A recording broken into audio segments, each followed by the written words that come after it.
నమస్తే అండి, టెంప్టింగ్ బౌల్స్కి స్వాగతం. నేను మీ సిరి సంతోష్. టెంప్టింగ్ బౌల్స్లో ఈరోజు పర్ఫెక్ట్ చికెన్ మసాలా పొడి చూపించబోతున్నానండి. నిజానికి గరం మసాలా అయినా, చికెన్ మసాలా అయినా, బిర్యానీ మసాలా అయినా, ఏ మసాలా పొడులకైనా ఇంగ్రీడియంట్స్ ఒకేలా ఉంటాయండి. కానీ వాటి కొలతల్లోనే మార్పు ఉంటుందన్నమాట. ఆ కొలతల్లో ఉండే మార్పు వల్లనే మసాలా పొడిలోని ఫ్లేవర్ కూడా మారుతూ ఉంటుంది. కానీ ఇలా ఇంట్లో చేసిన చికెన్ మసాలా పొడితో కనుక చికెన్ కర్రీ చేస్తే ఆ రుచికి కానీ వాసనకి కానీ అందరూ ఫిదా అయిపోవాల్సిందే. అందరికీ ఈజీగా అర్థమయ్యేలా కొలతలన్నీ కూడా పక్కాగా చూపించబోతున్నాను, చూసేయండి.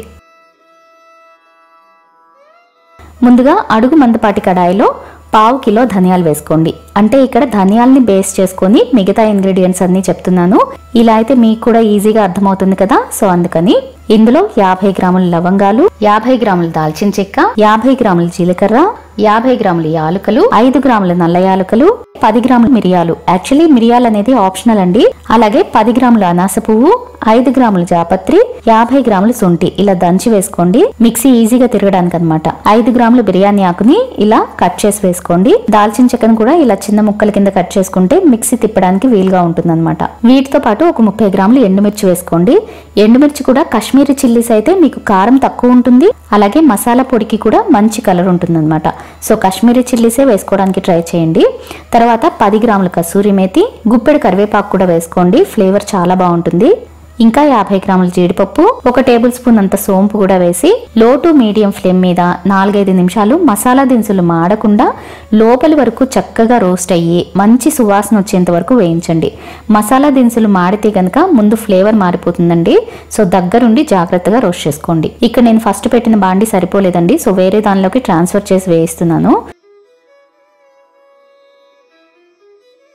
మసాలా దినుసులు సగం పైనే వేగిపోయిన తర్వాత ఇప్పుడు ఇందులో 100 గ్రాముల గసగసాలు వేసుకోండి. అలాగే 1 టీ స్పూన్ పసుపు కూడా వేసి వేయించండి. గసగసాలు త్వరగా మాడిపోతాయి కాబట్టి ఇలా లాస్ట్ లో వేసి వేయించుకోవాలి. గసగసాలు వేసాక 1-2-3 నిమిషాలు వేయించి స్టవ్ ఆఫ్ చేసేయండి. ఈ మొత్తాన్ని పూర్తిగా చల్లారిన తర్వాత ఒక మిక్సీ జార్లో వేసుకొని ఫైన్ గా పొడి చేసేసుకోండి.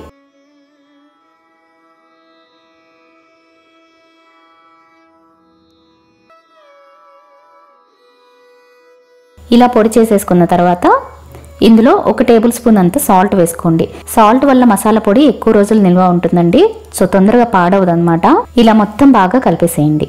ఇంతేనండి, ఘుమఘుమలాడే చికెన్ మసాలా పొడి రెడీ. ఇది ఒకసారి చేసి పెట్టుకుంటే 6-7 నెలలు చక్కగా నిల్వ ఉంటుంది. కాకపోతే ఫ్లేవర్స్ పోకుండా ఎయిర్ టైట్ గా స్టోర్ చేసుకోవాలి. అంటే మొత్తం ఒక పెద్ద డబ్బాలో స్టోర్ చేసేసుకుని ఎప్పుడు వాడుకోవడానికి కొంచెం వేరే చిన్న సీసాలోకి తీసి పెట్టుకుంటూ ఉంటే సరిపోతుంది. ఈ పొడి ఎంత వేసుకోవాలి అంటే చూడండి, అంటే కొంతమంది మసాలా పొడి ఎక్కువ ప్రిఫర్ చేస్తారు, కొంతమంది తక్కువ ప్రిఫర్ చేస్తారు కదా, సో అందుకని మీకు తగ్గట్టుగా వేసుకోండి. నేనైతే కేజీ చికెన్ కి 1 టేబుల్ స్పూన్ అంత మసాలా పొడి వేస్తాను, కరెక్ట్ గా ఉంటుందన్నమాట. ఇంకా దీంతో పాటు వేరే ధనియాల పొడి కానీ జీలకర్ర పొడి కానీ సపరేట్ గా ఇంకేం వేయాల్సిన అవసరం లేదండి. ఇదొక్క పొడి వేస్తే చాలు, కూర ఘుమఘుమలాడుతూ యమ్మ టేస్టీగా ఉంటుందన్నమాట. యాక్చువల్లీ చికెన్ మసాలాకి మటన్ మసాలాకి 2-3 ఇంగ్రీడియంట్సే తేడా ఉంటాయండి, మిగిలినవన్నీ సేమే ఉంటాయి. సో మీరు కావాలంటే ఇదే మసాలాని మటన్ కర్రీస్ కి కూడా యూస్ చేసుకోవచ్చు. కానీ మీరు అడిగారు కాబట్టి మటన్ మసాలా ఇంకా ఫిష్ మసాలా పొడి కూడా త్వరలోనే పోస్ట్ చేస్తాను. ఈలోపు ఈ వీడియో కనుక మీకు నచ్చినట్లయితే తప్పకుండా ట్రై చేయండి. ట్రై చేస్తే ఎలా ఉందో నాకు కామెంట్ చేసి చెప్పడం మాత్రం మర్చిపోకండి. అలాగే వీడియోకి ఒక లైక్ చేసి మన వాళ్ళందరికీ కూడా షేర్ చేయండి. ఇలాంటి మరిన్ని రెసిపీస్ కోసం టెంప్టింగ్ బౌల్స్ని సబ్స్క్రైబ్ చేసుకోవడం మాత్రం మర్చిపోకండి. మరో మంచి రెసిపీతో మళ్ళీ కలుద్దాం.